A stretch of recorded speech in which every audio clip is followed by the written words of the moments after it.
Mend the Mind episode 1, right? So the idea being that, we're going to take something that somebody is passionate about or that is relatable, and then kind of dive in and talk about it, expand on it, and then hopefully come out with some takeaways and some things that we can actually use. It's all perspective. It's all perspective from where we've been, what we've done, and just kind of our opinion on things. So the intent is meant to be pure, and hopefully whoever is watching or someone who watches, you pick up some valuable information. This isn't meant to, if it turns into something great and we get an ESPN show out of this, then hey, look, we ball it. But in the time being, is meant to be fun, lighthearted, our own opinions, and again, as Nick said, kind of mend the mind, hopefully bring a fresh perspective to some real world, I don't want to call them problems, but situations that people may experience, good or bad. So Mend the Mind episode 1, let's rock and roll. Yeah, I like that. Just nothing's right or wrong, or like you said, just our opinions, right? We're just facilitating discussion and exploring. So love that. Topic 1 would be, we're diving in with Jalen Hurts and Tua Tagovailoa. How's my pronunciation on that? Hopefully all right. Yeah, it's tough. You would think after he took it to the rest of the SEC for so long, he'd have it down. But 2017 National Championship. Kind of crazy game. I'll give a quick little summary of it. So we're sitting in the national championship game. It's Georgia and Alabama. They know each other. They haven't played each other a ton because they're not usually on each other's schedule, but they're familiar with each other. Just next door neighbors. When we talk about states, Jalen Hurts is the guy. He has been the guy all year. Some questions come into play when Alabama and Auburn are playing on if he is still the guy. The receivers are maybe a little bit unhappy there. Going to the national championship game, Georgia's up 13-0. They're the SEC champions. They're the favorites. They're walking away a little bit there. And Nick Saban at halftime takes Jalen Hurts, his guy, out of the game, puts in true freshman Tua. Tua comes in, drives overtime in the second half with some phenomenal play at a very, very high star caliber game. I don't know if that's the right terminology, but there's studs all over the field. Really, the rosters are crazy looking back on them now they're in the NFL. He wins the game in overtime on a ball to Devontae Smith Jr., who is also a freshman at the time. But yeah, that's kind of the scenario that we're running.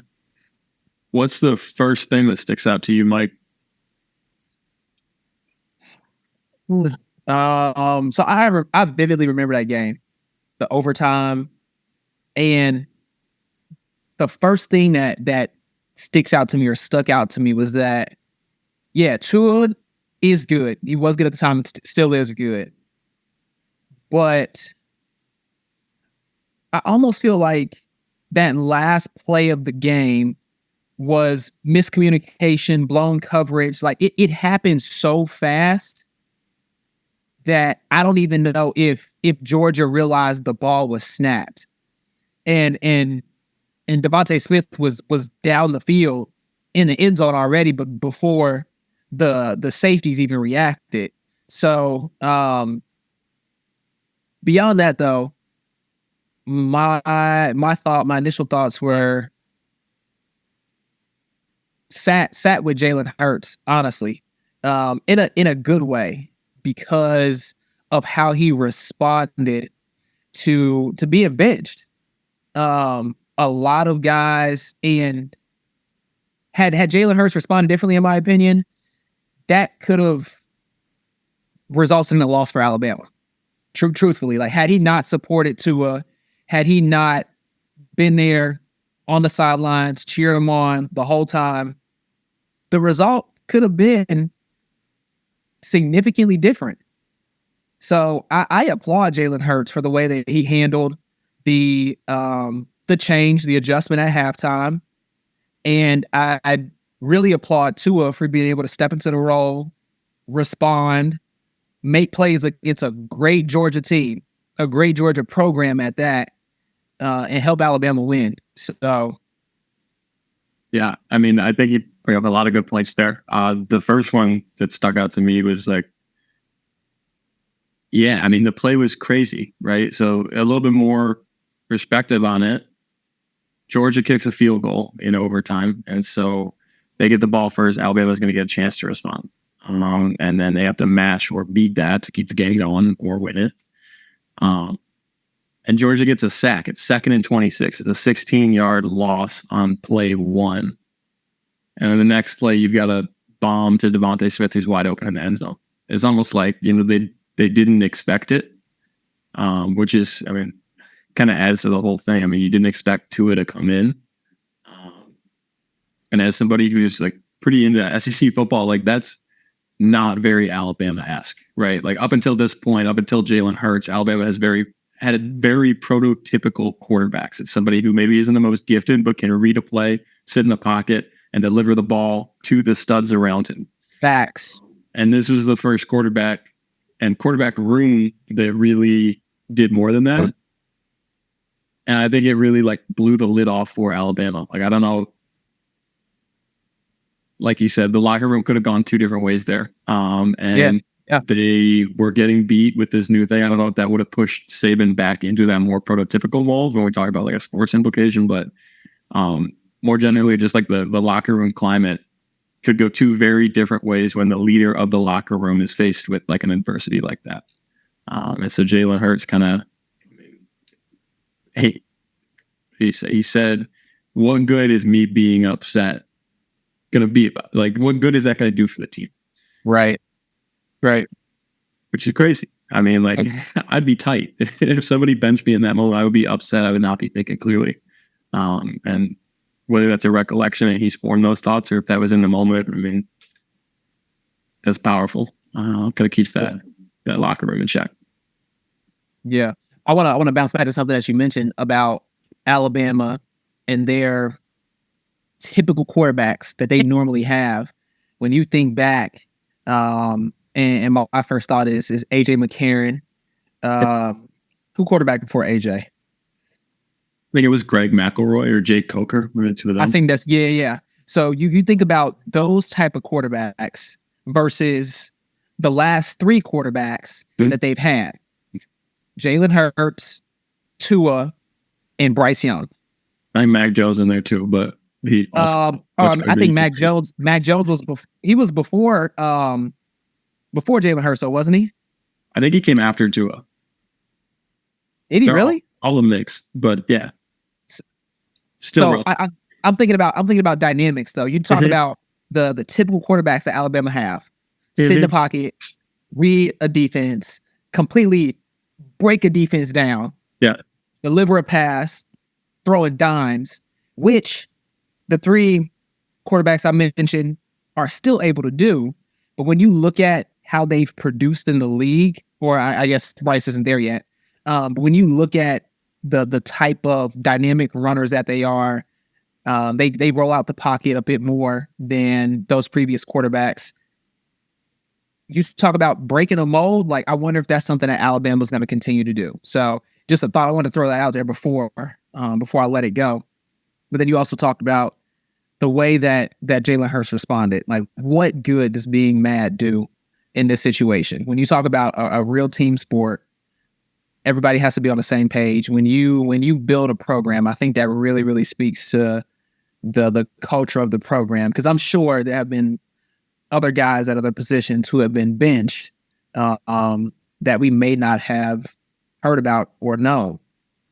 And I think it just speaks to the culture that Alabama has of, all right, we're going to put a guy here, we're going to plug somebody in who can make a difference. If you're getting benched, like, I expect you to support whoever is in this role now, just because that's what we do here. So, yeah, Jalen Hurts was spot on. Being mad accomplishes nothing. Be mad, don't be mad, whoever you are. But even more importantly, in my opinion, what he did afterwards and the business decisions that he made afterwards, I think, are even more significant. Let me back up here. The way that he carried himself once he was benched played a significant role in the options that he had when he decided to make a business move for himself. Yeah. Because had he got benched, wanted to go to another school, coaches see the way you're reacting. Okay, you're not getting playing time now. I don't know if I want to pick this kid up. He comes here, he does the same thing. Like, I wasted a scholarship. I'm wasting my time trying to help this guy out. No, he handled that. I don't think he could have handled that any better. No, I completely agree. I think, like, for context, for anybody who's not aware, he sits the next year at Alabama. Not only that happened, he sits the next year at Alabama for most of the years to back up to Tua. And then he subs in for Tua and leads his own comeback. And then the following year transfers to Oklahoma. Which Oklahoma, by the way, not bad quarterbacks over there. I think they were just off of Baker and Kyler. And then Jalen's the quarterback to follow them up before he ultimately ends up in the league. I don't think Oklahoma necessarily is as excited about him if he throws a fit there. That's not to say that they're not excited about the potential of the athlete, because he is a great talent in that regard. But there are people, and you see it regularly here, that aren't happy with the roster and how it's going in the depth chart, and then they hit the portal and they bounce, and that's just kind of how that works right now. And so if you lose the spring QB job and you were in a head-to-head fight, find a new team, really, where you can have the role that you want instead of kind of sticking it out and working hard. And there's pros and cons to both of those. But Jalen definitely, I think about his image now in the NFL, and it very much is shaped by those things. I mean, you think about somebody who works hard, puts his head down, and is like just the opposite of a team cancer, for lack of a better saying. He just does right and keeps everybody, including himself, in check. Really a leader. I even build on that and say, I mean, like, where can you see similar things like that leadership role outside of sports? You know, like in the workplace, for instance, or in a household. The household one, that kind of stumps me a bit. I don't know how you get benched in a household. I mean, it's a valid question. Like, how do you parallel it? But again, mm-hmm. I don't know how you get benched in a household. Like, what to you all represents somebody getting benched in a household? Like, it's only two people. You can't have like your job taken from you. I mean, if you were to divorce, I guess that's similar to being benched, but I don't know. I don't know how that parallels in particular. Like, I want to be able to make that connection. So I would love to come back to that. Or if you have something that you can speak on now to help me better understand, then go for it. But I'm not get that parallel in particular. So for me, where my head goes is a couple different things. Like, one, this is very specific, but if you're traveling or going somewhere, or you can think almost like if you're in the military, you deploy and you come back, right? That household went on without you. Facts. Right? And you come back and things might be different. Similarly, you know, even from the kid or the parent perspective, like, you go to college and you come back, like, the roles have changed, the household carried on. And so I guess I'm digging a little bit out there. It's not necessarily a benching, but a shifting of those responsibilities. Or even like, if I'm pushing myself to grow professionally, what impact does that have on me personally, right? Like, in a way, maybe I benched some of that personal development. I guess in certain scenarios, ideally you don't do that, but realistically it happens. You know, like, if I'm really grinding on school, maybe I'm not paying as much attention to my significant other. And so what repercussions does that have? And how does the mindset, I guess, have an impact on that? Like, what would be a good, what would be a bad? That's kind of where my head was going. Could also be like divorce, kids. And if it's more than two people, you know, like if you got a family of four, then there's a different dynamic as well. Right. Yeah, I mean, you stumped me. you stuck me on that one. That's something I'm gonna have to think about, and I would love to open that up to any viewers. If y'all have any comments on that, on what you think it means to be benched within a family, or how you handle the dynamic of your family changing as you grow up, as you like Nick said, you leave for college and you come back, or you have someone in your family celebrate like a significant milestone. Like, how does that change how you all interact with each other? I'd be curious to hear some different perspectives on that and what you all think. So if I can jump in there too real quick, you could even view it as like if there's a divorce and you add a step parent or like another like figure or something like that. I feel like that might have a similar parallel. Just for everybody to brainstorm, but because they're going to come in and have roles or expect roles that might not match up with your expectations. Right. That's a lot of the core of, Jalen thinks he's QB1. You're not QB1 when you come in at halftime, right? No, I mean, I think that's a very fair point. I guess that's the only one I thought of, but I wanted to dig a little deeper and find something else past that. But no, I think that's something we can definitely follow up on, bounce back to, and again figure out how that piece parallels to the story and make it practical. Yeah. So then you also asked something else earlier. I can't remember what it was. Remind me, what was the second piece you asked about? So not only like a personal like household, I guess, dynamic, but in the workplace. Oh yeah. For me, I think that was much easier to speak about. Is people get demoted all the time. Like, you get demoted, fired, and in my head, that is, you're being benched, because typically it doesn't happen as fast. Well, let me parallel it this way. Jalen had his opportunity.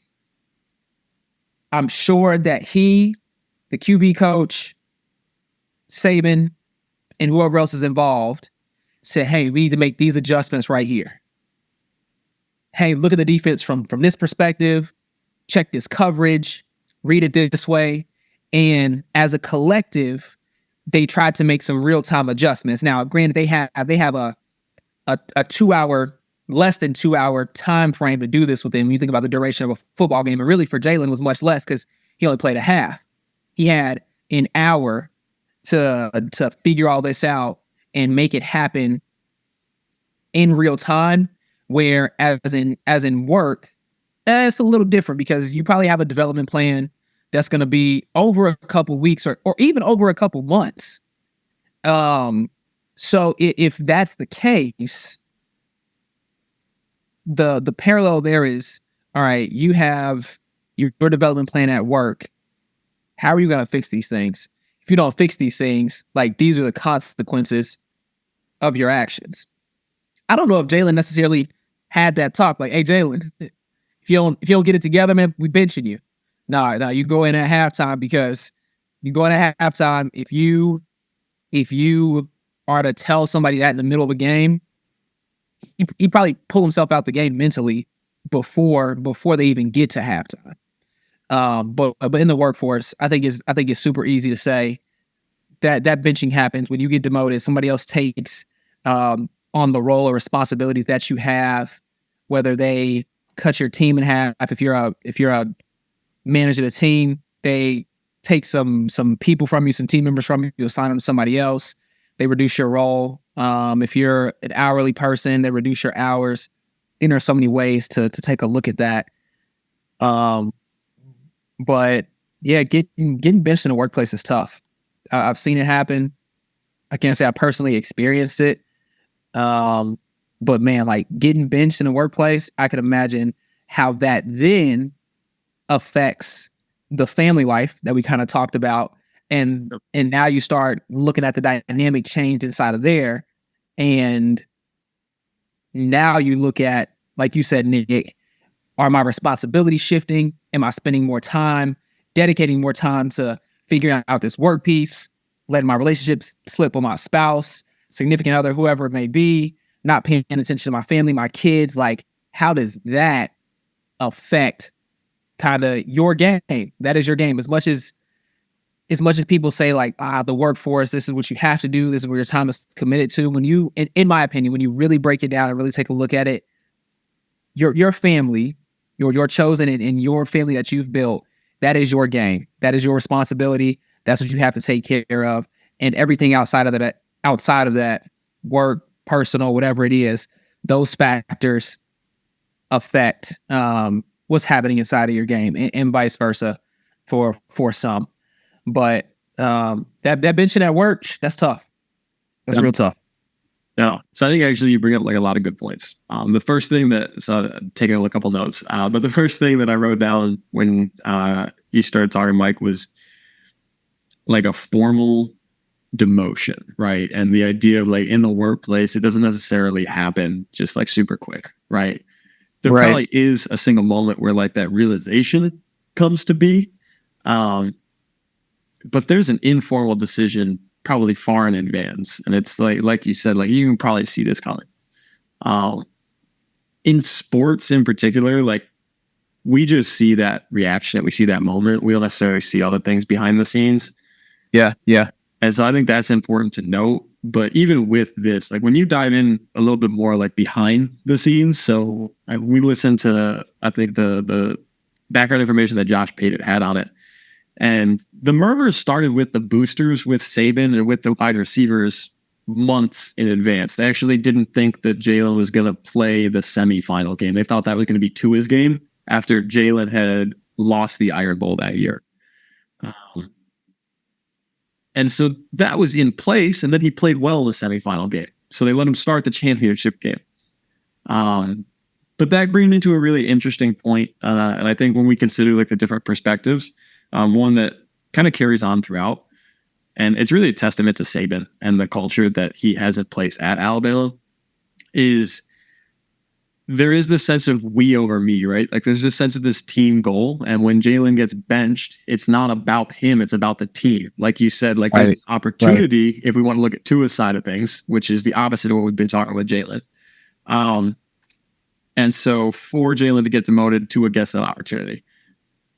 The leader in play, there's a lot of different leaders, you know, you got your team leaders in terms of players, but Saban being the key decision maker here, if we can ignore the boosters and all that behind him, because I think they let him run a good bit of the show, at least I'd like to think. He's not really focused and charged with the emotion that we are when we hear starting quarterback benched. Like he knows that these guys know each other, they trust each other, they've got this relationship, and I don't think he would do that willingly if he knew that was going to blow up in his face. And so I almost like to look at it at like, I mean, he is quite literally just putting numbers on these guys. And so if number one comes in for number two, because number one has a better opportunity for the outcome that he wants, that's what it is. Like, of course they are people, but for him in that scenario, what probably helps best is looking as objectively as he can and not having these biases and like these charges. That's not something that we get in our workplaces and in our life. Like that's just not how the brain works. Some people perhaps will.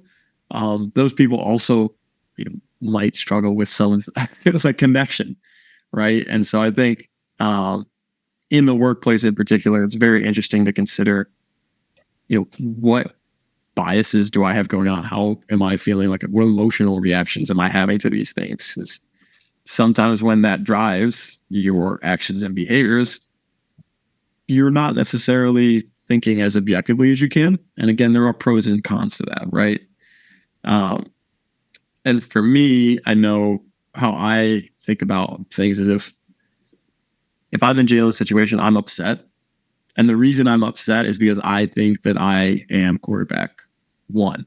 And the key thing that I'm interpreting when Tua comes in, this is not the team perspective, this is if I was in it, is I'm not good enough. right? That's thought focused on me. It's not necessarily about the team in that moment. And so what I see and kind of how I rationalize things in the world is when competence is undermined, people get defensive and people get angry. And so if I'm in the workplace, I'm doing my actual job, and someone comes in and, gets a job or tries to take a responsibility or a project I'm on or kind of like shuts me down, I get defensive and I get angry. In some of those scenarios where I think whether I think it out loud or if it's just a, implication in my head, is that it is assumed that my competence has been like stepped on and I'm not capable or worthy of completing that task.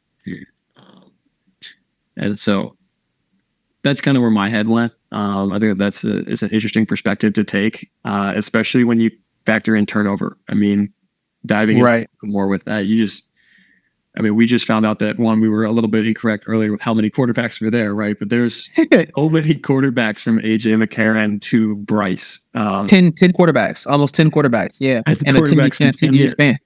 Yeah, in 10 years. That's a lot.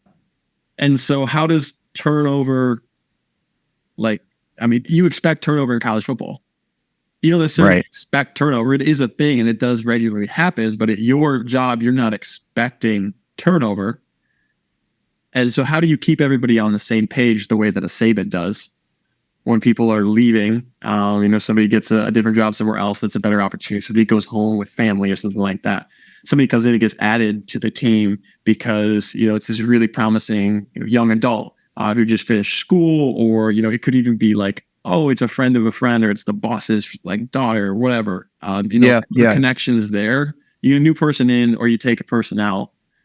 How do you maintain this we over me outside of sports? But that's kind of where my head went. I don't know if that sparks anything for you. Not to answer that question of how do you maintain the we over me when it comes to when it's outside of the realm of sports, when you don't have, in other words, a real team that has a championship game at the end of the season, that has a conference title that you can win. It's hard. It's hard. I've been there. I've experienced it. And in my opinion, you have to be willing. You have to be willing to ask for help. You have to be willing to admit that you've messed up and you're wrong. And lastly, and what I quite frankly think is the most important piece is that you have to be willing to continue to learn more in that role. I think in sports, there is there's an expectation that you're going to continue to learn regardless of the year that you're in, the position that you're playing, the sport. You can always grow and get better. You're a freshman, all right, you're going to sit out this year, we're going to redshirt you. You're going to learn from the sophomores, juniors, and seniors. Well, when you look down the line to the senior quarterback, the senior starting point guard, the senior pitcher, whoever it may be, if you, and again, personal opinion here, if you were to survey those teams and those players in those positions, I'm certain that they would tell you that they are still learning in some capacity, that they are still growing, and that they have not capped themselves. But I think there's this sense of entitlement in the workplace of, all right, I got a college degree. I have all these accreditations. I have all these certifications. I am qualified by the standard of these certifications and my degree and my qualifications to do this work. I can't be told that I'm doing this incorrectly or that somebody is better than this than I am. But I don't think that's the case.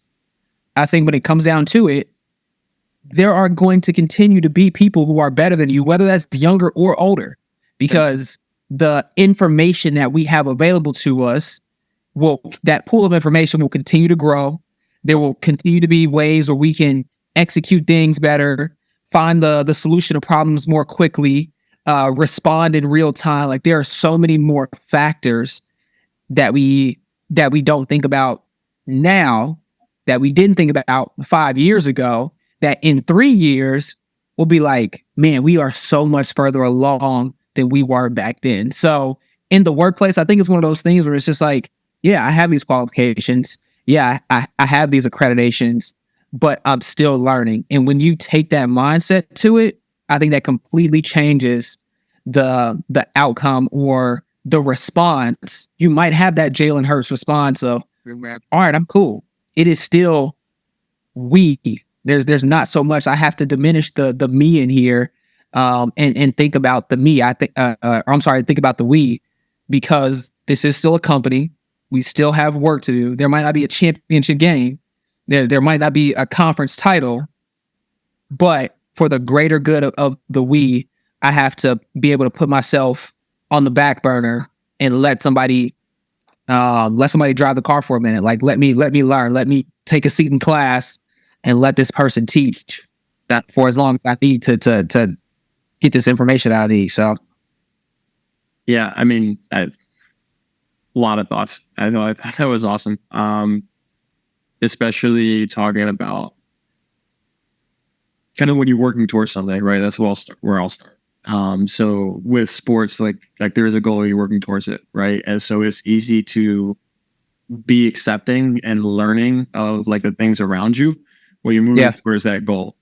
The interesting piece is, I think, is okay, after that, what happens, right? Like if you're coming back next year, you run it back, right? And that's okay. And that's fulfilling in itself for a lot of athletes. I would say, as someone, at least when I was competing, that's good enough. Yeah, I'll run it back. I want to play again, right? But what happens when that thing that you're working for, like you either get it or you don't get it, and it moves on, and it's not a sport. There's not like a next year, right? And I think the key piece for me with that is the idea of, are you doing things to reach an ends, or because you enjoy the means? And, you know, are you in love with the process, or are you in love with the outcome, right? And there's pros and cons against it both. I'm a big Kobe guy. Matt's a big Kobe guy. But Kobe was in love with the process. Sure, he's in love with the results. He's in love with the championships and all of that. But man, he was excited to wake up at 5 a.m. regardless of if he was playing for a championship or he's just hitting the gym or working out. He's in the summer league. If you're playing basketball with whoever, whether it's younger talent, it's, you know, older guys, like family, friends, like you name it. He enjoyed that process, which is so powerful, right? And then the other point that I want to make, and a little bit lesser, but you started with like 3 things, right? You asked for help, you admit you're wrong, and then you continue to learn. To me, like boiling that down, I wrote down mindfulness and acceptance, right? And so what I mentioned earlier, like you feeling like your competence has been like hurt, you will not admit you're wrong if your confidence has been hurt, right? And you will not ask for help, most likely, unless you're a very vulnerable person. Is very, you know, you have a very good support system in place for that. Yeah. And I don't think you're going to be, this is my thought, right? But I don't think you're going to be as willing to want to learn if you just, you know, took a big hit in your competence and your confidence and your self-efficacy's down and you don't just feel capable of doing it. And that brings me to an interesting thing with, like if you're going to be mindful and you're going to be accepting, like there's a ton of, you know, research. Everybody's like, oh yeah, that's the craze, that's the trend, and that's cool. And I agree with a lot of that, but particularly with this, it's driven by like understanding that the intent is not to shatter your confidence, right? Like I may feel that, but that's on me. I need to realize that if Tua comes in for me, that decision's not about me as much as I want to think that it's about me, right? The intent was for the team, which I value as well, to do a good job and to go out and win a championship, right? And so me to not be willing to have that mindfulness, that acceptance of things and what is and is not in my control.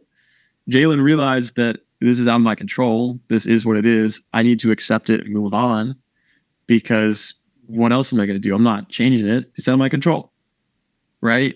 And so if I'm in the workplace and somebody like says something and the goal is to make that a better workplace, or it's a new idea or something like that. If I had the old idea that's getting replaced, like their idea wasn't to, take a dump on mine. It was just for progress. And I can either be mindful and accepting of that, or I can get super tight and feel defensive because I view that as a shot at me. Yeah, for sure. For sure. No, I think the perspective you bring there is important to keep in mind. And the most notable piece, in my opinion, was the support system. The stronger the support system you have, or not even, it doesn't even have to be a strong support system. Truthfully, because that makes it sound like if somebody doesn't have an answer, or if you can't come to a resolution or find a solution immediately, then you're failing. No, the support system doesn't have to be strong. It just has to be there.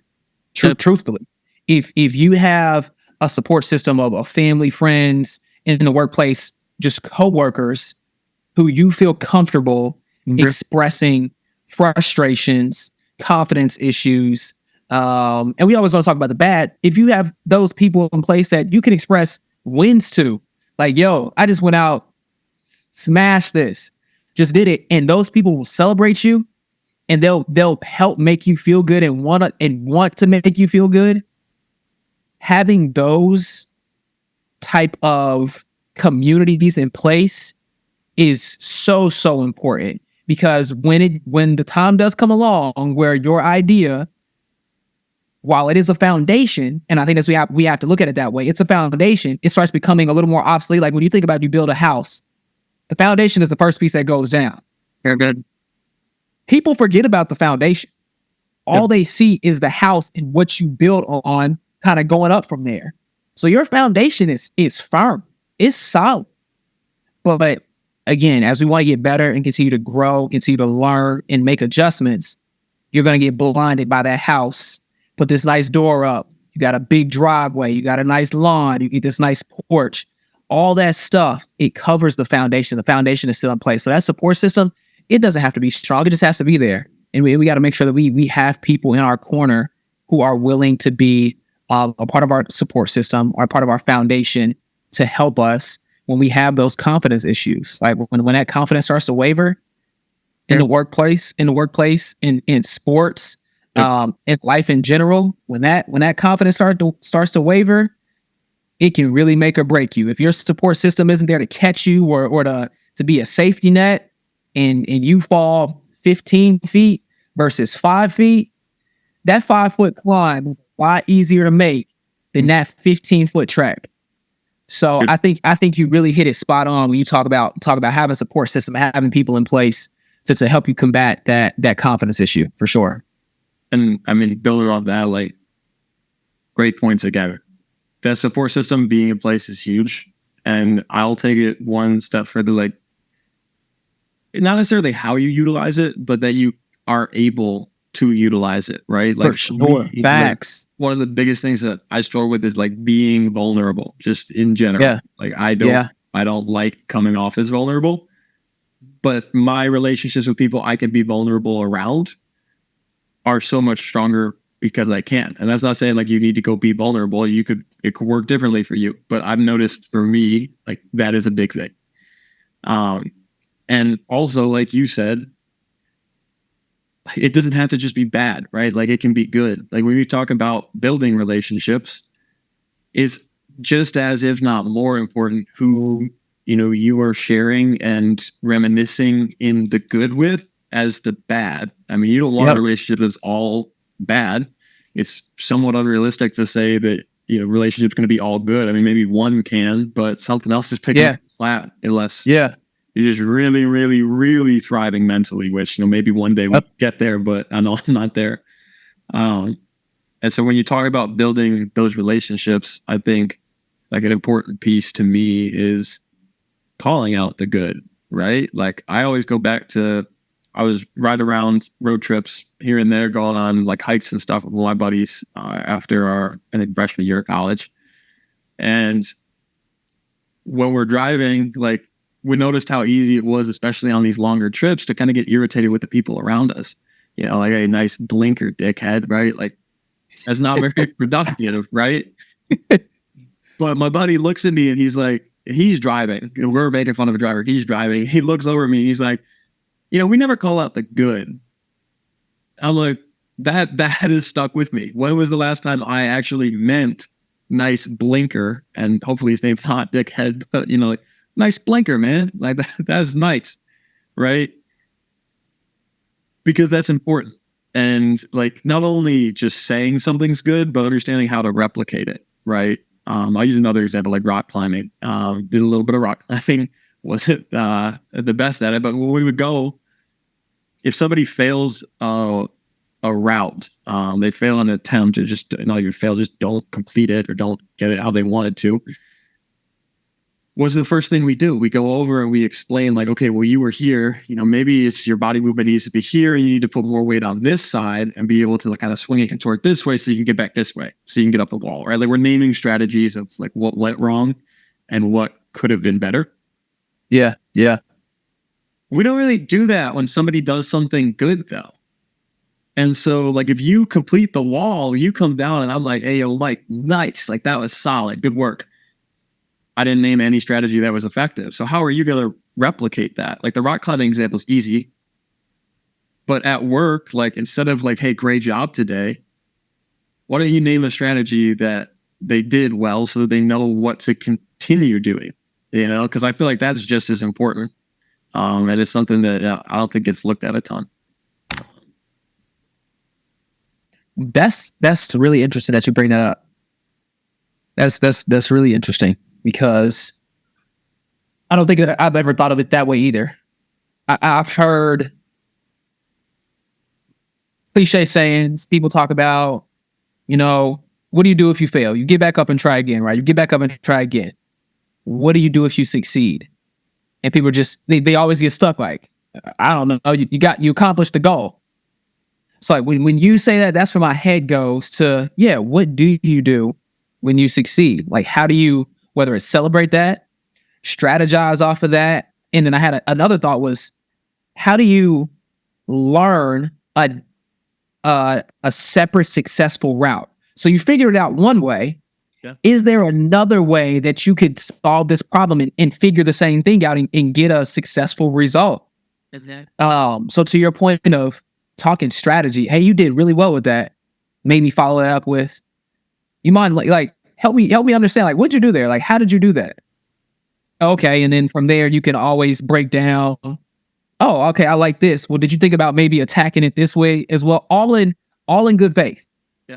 All in trying to be supportive. Make sure that you're not diminishing the value of what they've done, but like, oh, okay, I like that. Did you try it this way? And I know that's something I'm super, super guilty of. Somebody succeeds, I'm like, cool, like you did it. That's awesome. And I'll just kind of leave it at that. Like, I've never thought to add on top of it, hey, walk me through what you did there. Like, help me learn what you did, and let's see if we can find another way to do this so we can replicate this and teach this to somebody else. I think that directly contributes to your point about confidence earlier. If you make somebody's value or make them feel as if their value is great and it is needed by the group, by the we, I think it only increases part of that me, like, this team needs me. The value here is significant. Like, I need to be a part of this team to help us grow. It's my responsibility to continue to learn so I can teach other people. I did it one way, but like, dang, they're right. Can I figure out another way to do this? Because I recognize not everybody learns the same way as me, receives information the same way as I do, processes things similarly. How can I teach this information to other people so that like we can continue to grow as a team and as an organization? I think that was huge. That rock climbing analogy was huge. That was huge. I mean, we only went like once that we could pull from it. But no, I think honestly you took it to the next level. The first thing that like popped into my head was and that's gonna giggle because we all worked at Fleet Feet together. And like when I come in, like Mike is my boss and Mike is Nat's boss. boss is a very strict term for what that was, but like boss. All right. day one, you come on the job, right? Mike's job is to train you. And how Mike will go about training you is he starts by asking you, how do you learn best? You mentioned it a second ago. And similarly, you ask like, okay, well, how did you do that? If somebody successfully like, climbs the rock climbing wall or completes whatever task, right? Yeah. That is so much, it's so much power there if they know what they did. If they don't and you notice, by all means, tell them. I think that's still very good. But if you can get that out of them and show interest and like acknowledge what it is that they're saying, I feel like that even one ups it even more, right? So that question actually, I mean, I had a eureka. I don't know. I had the aha moment. Yeah, you had a light bulb moment. I had the light bulb. But that was awesome. I like that phrasing a lot. And similarly, I do want to tie a couple points back to things that we had earlier, and these are like kind of some of the last thoughts that I've got put through my head. But we went back to the and then what, right? Like after you complete that task, then what? For you, your first thought sounded like, okay, well, that's one way to do it. How else can I get there, right? Which there's an implication there that you enjoyed getting there, right? Not necessarily the outcome, but you enjoyed getting there and you want to know if there's another way to do it, which goes directly back in when we say, like, are you in love with the process? Like, are you in love with what you're doing? Yeah. Because again, if we're in control of like our thoughts and how we react to things, like our emotions and just how we think about things, I mean, it's very, very important. And I'm losing my train of thought a little bit here, but like that's very important in like having that, okay, what next? Instead of finishing something and being like, okay, well, that's done. Like, thank God, like I can move on. I don't have to do that anymore. That's over with. And so being able to move yourself that to more of this like healthy and enjoyment focus when you're doing a task, I think is huge. And how do you get there, right? Like it's nice to say that, but how do you actually get there? I'm tying it back into like this. I don't like mindfulness because of the connotation that it has, which is that it's this like buzzword and like trend. So I'll use the term awareness, but there's a lot of overlap here between the two, right? And so if you are aware of what's going on, that's always step one before you can like really like you have to notice something so that you can act on it, whether that's in you, whether that's in like you climb the rock climbing wall. I have to notice what you're doing, right? Like I'm paying attention and I'm increasing my understanding, going back to our love of learning, love of the process, right? Yep. That's an understood thing for me to kind of to be in that better place of enjoying the process. But also like, I mean, even the traffic thing, like you have to notice, which is just, I think, giving examples to why that awareness is so key.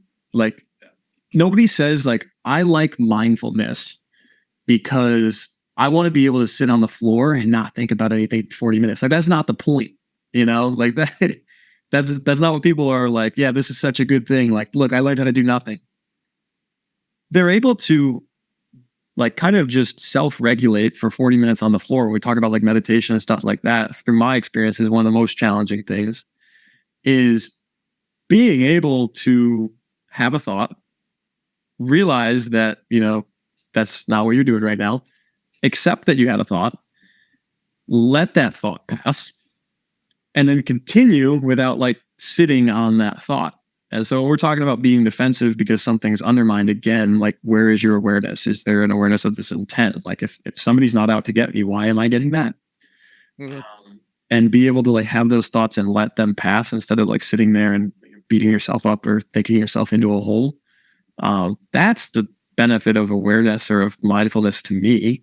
But it's not sitting on the floor, right? It's not like being in this like, I don't know, I feel like people a lot of times like you do meditation, yoga, mindfulness. It's like this, I don't know if hippie's the right word, but it's this very just like free granola-y thing. but like it's the benefits that you reap from being able to kind of be okay, accept, and be aware of what's around you that are so powerful to me. Yeah. Yeah. But I want to, as we wrap up, I want to tie that back into where we started talking about Tua and Hurts. The piece you just spoke on about being mindful of the environment, what's going on around you. It doesn't have to be so granola. I don't think we did a great job of it, of recognizing Tua's contribution to his mindfulness, probably because, and I grabbed a couple notes here.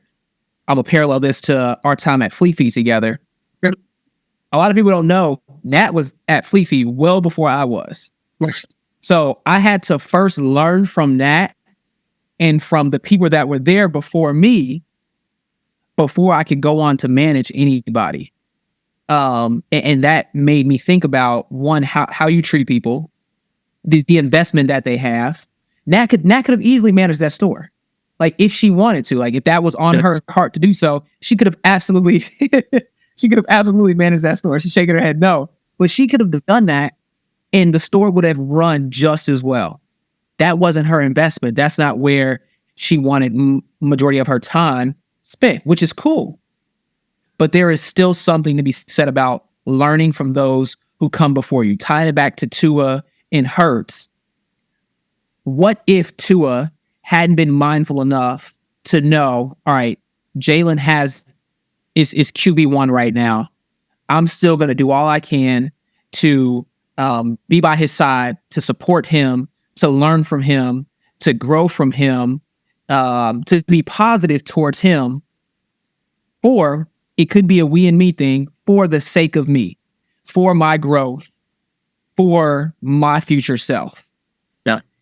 Had he completely flipped that and was like, I'm totally turned off to the thought of learning from this guy, I'm going to just let it go. What happens when we get to the national championship? This scenario happens. Roles are reversed. Tua's in the game. Hurts is on the sideline. Now, does Hurts respond the same way to Tua of, I'm going to support you no matter what. I'm going to be here for you. I'm going to cheer you on from this sideline. Does he have that same reaction? Or is he on the sideline of, all right, well, dude's in the game. I'm going to grab a seat on the bench. I'm going to watch the game on a big screen like this. And when things happen, things happen. Okay. So I think Tua, he had to have some level of mindfulness during his process that allowed he and Jalen to foster such a good relationship that when that transition happened, when that halftime adjustment was made, their relationship was still strong. And Tua felt as if he could lean to Jalen, and Jalen felt as if he could speak into Tua, ultimately leading Alabama to that national championship. Yeah. So I completely agree. And I'll wrap up like one or two more things real quick. But I think you're completely right. And whether you want to call that mindfulness, whether you want to call that awareness, understanding, like learning, I think we're all barking up the same tree with those terms. Yeah. So one resonates more with someone, cool, use that one. But right. For our purposes, I think we can probably view those as very similar. And the last thing that I kind of want to end on is going back to that example. Like Nat was at Fleet Feet before you were, or I was. She was at the workplace that we're at before we were there. And then Mike takes over in the kind of managing role, and then I step in as a managing role after Mike leaves. And it is so easy to learn and gain understanding, whether that's you from Nat, me from you, or me from Nat. It's so easy to gain that understanding when it benefits you, right? But what about if it doesn't immediately benefit you, or what if it doesn't benefit you at all, but it benefits like the team? And I think that's, to me, that's the huge takeaway from the Tua and Jalen situation, and even the next year when they flip flop that back. And so I think that's the big one for me. And I challenge myself, and I would challenge anybody else to just gain as much understanding, be as mindful, be as aware, Just love learning in those situations, or just across the board, really. I think that's usually Yeah, good. I agree. And as we wrap up, last thing here. Yeah. I would love it if whoever listens to this, whether it's a week from now, a month from now, a year from now, whatever it is, that y'all send in any thoughts you have. Like, what does mindfulness mean to you? Some of the topics we talked about. What does it mean to be benched within your family, within the workplace? How do you parallel that between sports for if you're an athlete or not? Or if you all have a different parallel to what it means to be benched outside of the realm of sports, outside of the realm of work. It could be in friend groups that you get benched, personal relationships, like whatever you all kind of want to talk about. Feel free to give us a shout and let us know. We would love to read some of those things off as we start some of the episodes or as we conclude them, to keep you all in the loop here and keep you all engaged. We want to make this as beneficial for you all as it is for us to talk about it. So we appreciate y'all tuning in. Nick, thanks for kicking us off and getting us hosted. Nat, thanks for being here. This is dope, y'all. And I hope it blows up and turns into something big.